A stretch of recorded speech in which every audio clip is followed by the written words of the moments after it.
Hello friends, I am Darkunde Vaishali from Residential Junior College and you are watching the third part of the poem Father Returning Home written by Dilip Chitre.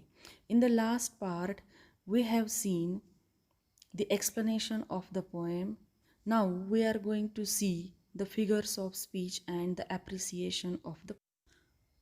So let's see the figures of speech. The first figure of speech is transferred epithet.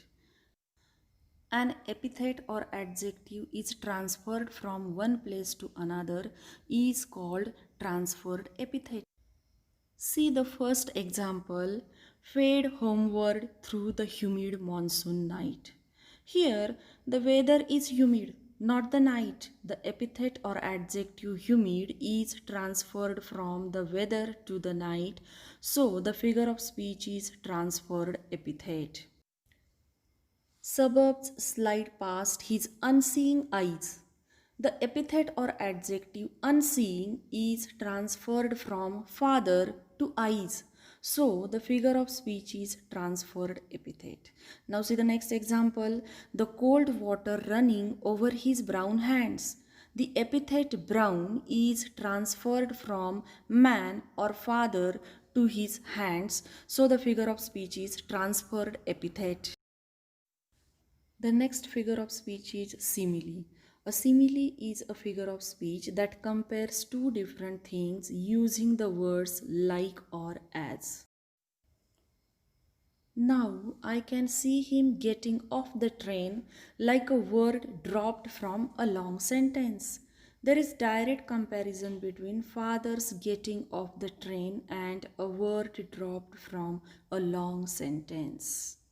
This figure of speech is called simile. The next figure of speech is alliteration. Alliteration is the repetition of consonant sounds at the beginning of a series of words or phrases. Now see the examples of alliteration. First, my father travels on the late evening train. Sound T is repeated for musical effect. Second, standing among silent commuters in the yellow light. Here sound S is repeated for poetic effect. Suburbs slide past his unseeing eyes. Here is the repetition of sound S for poetic effect. And number 4, fade homeward through the humid monsoon night.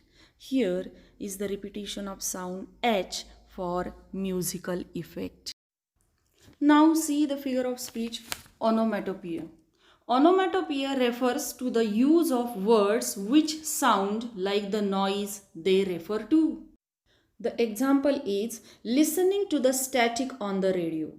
The word static denotes the sound of the radio. So the figure of speech is onomatopoeia. Now see synecdoche. Synecdoche is a figure of speech in which a part of something is used to signify the whole, or a whole of something is used to signify the part. I see him drinking weak tea, eating a stale chapati. Here stale chapati stands for stale food or non-nourishing food or diet, where the part symbolizes the whole, that is food, so the figure of speech is synecdoche. See the next question. Appreciation of the poem.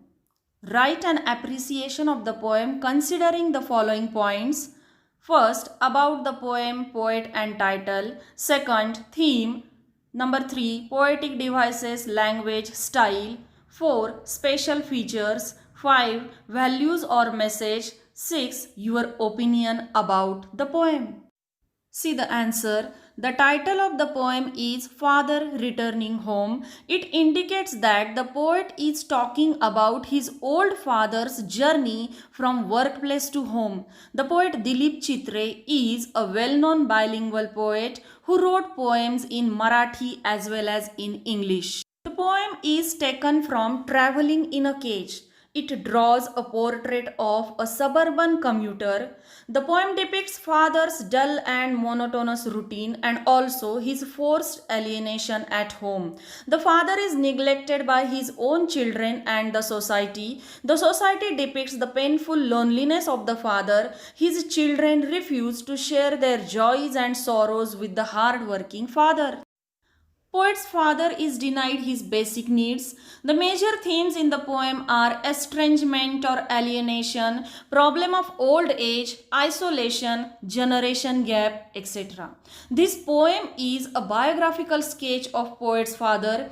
It is a dramatic monologue. It is written in free verse. It has no regular rhyme scheme or rhyming words. It is in the first person narrative where the poet narrates how his father returns home and what he does afterward. Father's monotonous train journey from workplace to home is shown in the first stanza. In the second stanza, his painful loneliness at home is shown. The figures of speech used in the poem are simile, alliteration, onomatopoeia, synecdoche, and transferred epithet.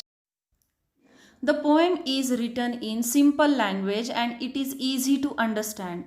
The poet has used special effects of visual imagery to describe loneliness, dull and monotonous life, old age of father in the poem. The images like late evening train, yellow light, eyes dimmed by age, a word dropped from a long sentence, unseeing eyes, grey platform, grey hair, etc. are remarkable. We feel sympathy for the pathetic condition of poet's father. We should treat our elders with respect and should not forget their contribution in our lives. The poem is written in simple language and it is easy to understand. This simplicity in the poem gives a very strong message to the readers, so I like this simplicity of the poem. So friends, we have seen the appreciation of the poem. Now see the next important question, that is poetic creativity. Compose a short poem in about 4 to 6 lines on your father. In this question, you have to compose your own lines on the given topic. Now see the answer. See the answer. The real life hero, the honest person, the first friend in life is my father.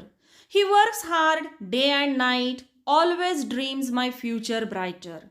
He is the inspiration and the guide. To me, he is the strongest supporter.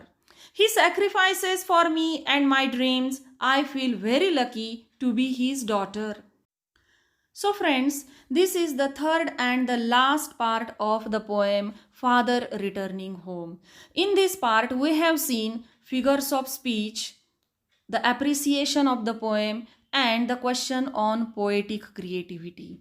I hope you have understood the poem and thank you for watching this video.